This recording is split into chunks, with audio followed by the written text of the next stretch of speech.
तो राम राम हमारे सारे भैया को। आज मैं आपके लिए फोरआर्म की ऐसी 3-4 एक्सरसाइज लेके आया हूँ जिसके बिना अगर आप वो एक्सरसाइज नहीं करते हो तो आपका फोरआर्म नहीं बनने वाला है। तो चौथी एक्सरसाइज ऐसी है जिससे आपका फोरआर्म इतना तगड़ा बनेगा ना भाई कि दूसरी एक्सरसाइज इतना तगड़ा फोरआर्म बना ही नहीं सकती। अगर आप वर्कआउट को छोड़ते हो तो उसमें आपका बहुत बड़ा नुकसान होने वाला है भाई। ये तो देख लेना आपके हिसाब से आपको नुकसान चाहिए या फिर फ़ायदा। तो चलते हैं वर्कआउट की तरफ। मैं लेके आया हूँ बहुत तगड़ी वाली वर्कआउट भाई। इसमें मैंने बहुत ज़्यादा रिसर्च की थी, उसकी वजह से मैं आपके लिए सजेस्ट करूँगा कि कौन सी एक्सरसाइज बेस्ट रहेगी बिगिनर और प्रो लेवल वालों के लिए। बिगिनर हो तो कम आपको करना है और प्रो लेवल वाले हो तो थोड़ा ज़्यादा करना है और वेट भी थोड़ा ज़्यादा लेना है, ठीक है भाई। और अगर आप बिगिनर हो तो आप नॉर्मल वेट लो भाई, बिल्कुल नॉर्मल, और 12 रेप तक जाओ। और अगर आप प्रो लेवल तक तो हाई से हाई रेप लो और 8 रेप तक जाओ बस भाई, 8 रेप। क्योंकि देखो ना, जिसको तगड़ी मसल बनानी होती है ना उसको वजन पे ज़्यादा ध्यान देना रहता है और कंसिस्टेंसी और प्रॉपर वो कर रहा है कि नहीं कर रहा है, मतलब फॉर्म उसकी सही है कि नहीं, उस पर ध्यान देना है भाई, ठीक है। और जो बिगनर है वो तो भाई नॉर्मली उसको तो बस हल्का फुल्का अपनी बॉडी को लाना है, हाँ भैया मेरे को कुछ करना है भाई, ऐसा कुछ, ठीक है भाई। तो उस वजह से अब अभी आपको ज़्यादा वेट पे ध्यान नहीं देना, अभी आपको फॉर्म पे ध्यान देना है, कम से कम वेट लेना है भाई। जैसे जैसे आप 2 से 3 महीने बाद अच्छा खासा सीख जाओगे उसके बाद में भाई आपको थोड़ा वजन बढ़ाना है ना, ठीक है भाई। तो चलते हैं वर्कआउट की तरफ, फर्स्ट वर्कआउट की तरफ। तो जल्दी बढ़ते हैं हम फर्स्ट वर्कआउट की तरफ। तो कंपल्सरी नॉर्मल वर्कआउट वर्कआउट नहीं, वार्म अप करेंगे भाई, ठीक है। तो मैं थोड़ा सा बता देता हूँ वार्म अप कैसे क्या करना है आपको। तो वार्म अप बता देता हूँ थोड़ा सा।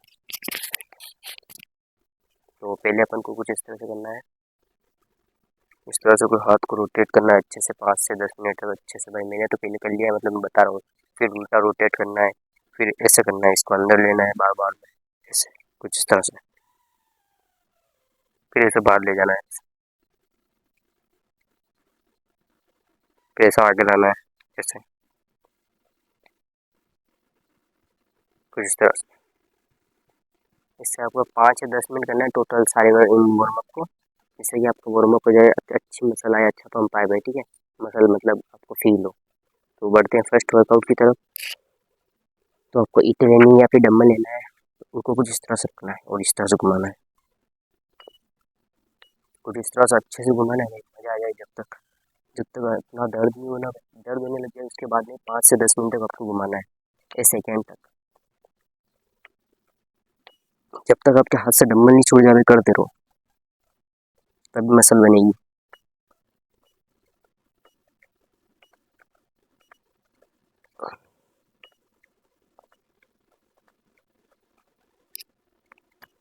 तो भाई ये तो फर्स्ट वर्कआउट, इससे आपका पूरा फोरआर्म पंप हो जाएगा अच्छा खासा, जिससे क्या है कि आपको मसल अच्छी खासी फील होगी, ठीक है भाई। इससे आपको मसल अच्छी खासी फील होगी। और सेकंड वर्कआउट भी कुछ इसी तरह से, उसमें आपको कुछ थोड़ा सा अलग करना है। उसमें आपको लेनी है 2 ईंटें। तो मैं थोड़ा सा बता देता हूँ ईंटों से। तो मैं 2 ईंटें ले लेता हूँ पहले, क्योंकि देखो ये ऊपर वाला जो भाग होता है ना, इसको करने में थोड़ी कठिनाई ज़्यादा आती है भाई, ठीक है। तो उस हिसाब से आपको ईंटें लेनी, कम वजन लेना है। आप टुकड़े भी ले सकते हो भाई, ईंट के 2 टुकड़े होते हैं उसको बोलते हैं। कुछ इस तरह से करना है, इसे ऊपर ले जाना है, कुछ इस तरह से।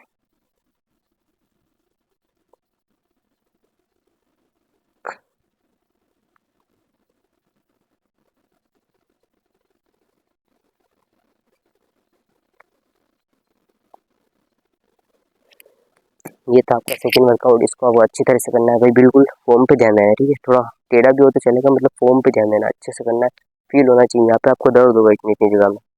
इस दर्द को आपको मतलब ऐसा अंदर से फील करना है, अभी हो रहा है दर्द, मसल बन रही है, जब भी आपकी मसल बनेगी, ठीक है भाई। तो बढ़ते हैं तीसरे वर्कआउट की तरफ। तो तीसरे वर्कआउट को इसी तरह से, मतलब उसमें तो अपन अलग तरह से करेंगे थोड़ा सा। बता देता हूँ, अपन ने जैसे सेकंड वर्कआउट किया था ना भाई, उसी तरह से हल्का सा, मतलब हल्का सा लगे। इसमें आपको ऐसे ले जाना है पीछे डंबल को। मैं थोड़ा सा पीछे से बता देता हूँ ना।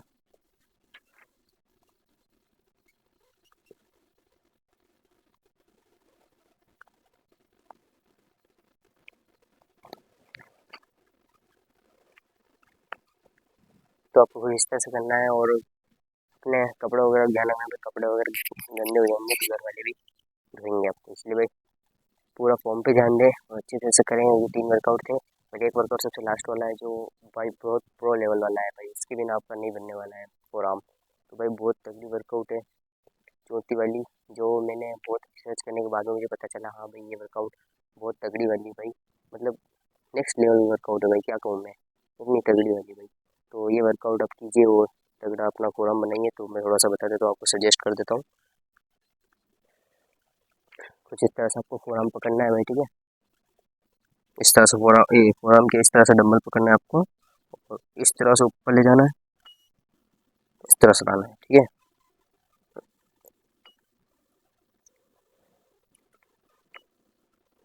इसमें है भाई सबसे ज़्यादा मज़ा।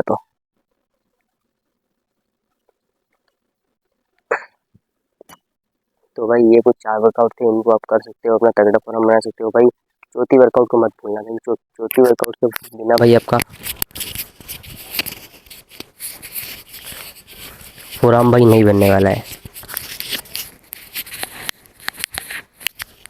इसलिए भाई चौथी वर्कआउट पे पूरा ध्यान दें और अपना पूरा फोकस लगाएं भाई इस वर्कआउट में, क्योंकि भाई जब तक आपका मसल माइंड कनेक्शन नहीं बनेगा, जब तक आपकी मसल भी नहीं बनने वाली। मसल और माइंड कनेक्शन बनाओ, जैसे कि कहने का मतलब है कि सोचो ऐसा, आप जैसे वर्कआउट कर रहे हो तो सोचो भाई मसल टूट रही है, दर्द हो रहा है, ऐसा सोचोगे ना तो मसल जल्दी बनेगी भाई, क्योंकि आप उसको फील कर पा रहे हो। और उसको फील करो, हाँ भाई मेरे को दर्द हो रहा है, अब मैं उसको थोड़ा और तोड़ूंगा क्योंकि मेरे को दर्द हो रहा है, मतलब दर्द होने लग जाए उसके बाद में थोड़ा और करो, जिससे क्या क्या है कि मसल अच्छी बने भाई। तोड़ो उसको, जब तक तोड़ोगे नहीं जब तक भाई मज़ा नहीं आना। वो कहते नहीं है जब तक तोड़ूंगा नहीं जब तक छोड़ूंगा नहीं भाई, ऐसा फील करो। तो आज के लिए बस इतना ही, मिलते हैं अगली वीडियो में। अगली वीडियो किस पे चाहिए बता देना। जय श्री राम।